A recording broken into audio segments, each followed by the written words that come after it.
Bad news for Baltimore. The city's carbon footprint is large and it is growing. This is according to a new study that was just released this week. Today, Gigi Barnett explains what it is and how to reduce it.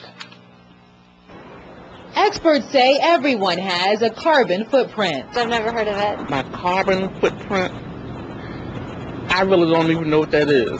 They're not alone. According to a new study released, many Baltimore residents also don't know that they have the biggest carbon footprint in the nation compared with the 100 largest cities.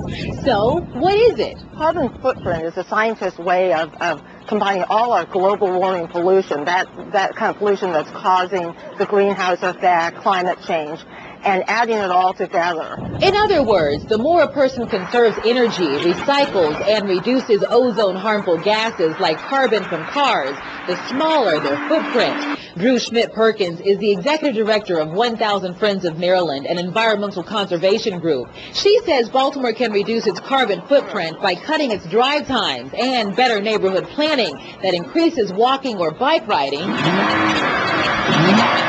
instead of driving. We need our communities to be better designed so we can actually walk and bike like we see out here much easier to places and not have to get into our car and spend all that money. It burns so fast, and fortunately I don't live that far from my job, but there are a lot of people that have to commute long distances, and that's really a lot of money.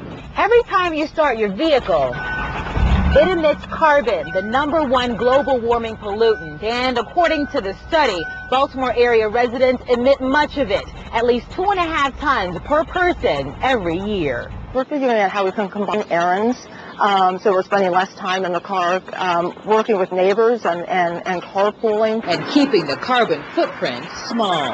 In Baltimore, I'm Gigi Barnett, WJZ Eyewitness News.